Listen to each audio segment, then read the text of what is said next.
भले ही अमिताभ और रेखा की असफल प्रेम कहानी के चर्चे आम हैं, लेकिन क्या आपको पता है कि रेखा की जिंदगी में एक ऐसी खास इंसान है जिनसे उनका साथ एक साए की तरह है। सुपरस्टार रेखा के हरदम साए में रहने वाली उनकी असिस्टेंट फरजाना तब चर्चा का विषय बनी जब एक लेखक मोहनदीप ने अपनी किताब में रेखा और उनकी पर्सनल असिस्टेंट को मियां बीवी के रिश्ते से तुलना की।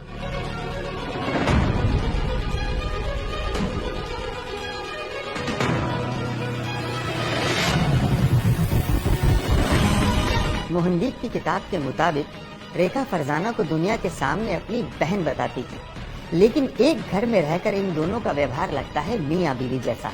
किताब की माने तो रेखा फरजाना से अच्छी बुरी बातें शेयर करने के साथ साथ उनके साथ सेक्स रिलेशनशिप भी शेयर करती हैं।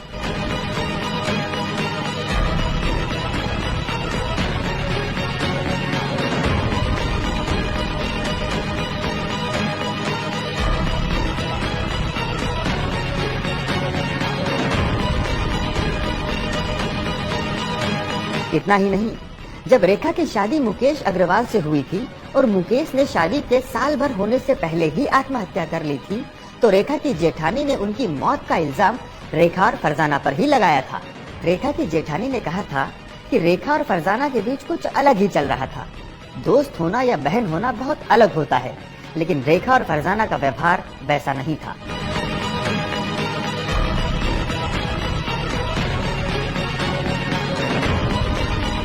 रेखा के घर के राज खोलते हुए मोहनदीप लिखते हैं कि किसी का भी रेखा के कमरे में जाना अलाउड नहीं है, लेकिन फरजाना बेडरूम से लेकर घर के हर कोने में जा सकती है और उनको ये परमिशन खुद रेखा ने दी थी।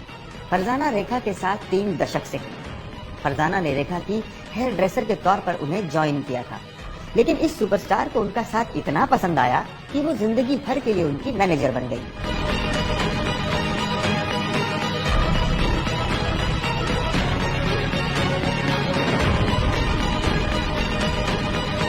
फरजाना का पहनावा और चाल ढाल एक मर्द के जैसा है। यही वजह थी कि मोहनदीप की किताब में लिखी गई इस समलैंगिक रिश्ते की खबर को भी काफी हवा मिली और आज के दौर में इस रिश्ते की चर्चा आम।